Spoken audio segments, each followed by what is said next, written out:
আছে না, নিজের বাসার জিনিস খেতে ইচ্ছা করে না, কিন্তু পরের বাসার জিনিস মজা লাগে। হ্যালো এভরিহান, আমি মমতা। সকালে উঠে মনটা অনেক ভালো হয়ে গেল। এই যে ঝড়ের দিনে রাতে কিন্তু একদমই কারেন্ট ছিল না, অন্ধকার খারাপ থাকলেও কিন্তু সকালের এই ঝড় বৃষ্টির রাস্তায় হাঁটতে অনেক ভালো লাগলো। এবং তার সঙ্গে কি মানুষের গাছের আম কুড়ানো শুরু হয়ে গেল।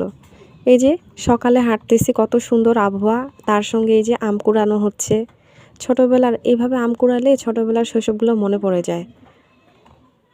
আর বাসার সামনে যদি এত বড় বিশাল বড় একটা বাগান থাকে আমের, তাহলে তো কথাই নাই। দেখছেন কি পরিমাণ আম পড়ে আছে, এবং কত বড় বিশাল একটা বাগান। ও মা, বাইরে এসে দেখতেছি তো সবাই আবার আম কুড়াইতে আসছে। আমি কি লেট পড়ে গেলাম নাকি? এই কাঁচা ছোট আমগুলো দিয়ে কিন্তু অনেক কিছু তৈরি করা হবে। আমে পেঁয়াজু হবে, আবার যখন রোদ উঠবে তখন কিন্তু আম শুকাতেও দেওয়া হবে আচারের জন্য। না, মিষ্টি গাছের সব আমগুলো তুলে কুড়ে নিয়ে গেছে।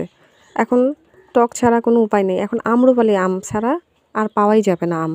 কী আর করার, আম্রপালি আমি নিয়ে যেতে হবে, বকা খাই ঝকা খাই, এই টক আমি নিয়ে যেতে হবে।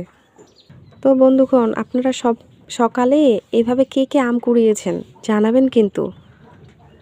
এবং মধুর এই সময়টা কারা কারা মিস করতেছেন সেটাও জানাবেন।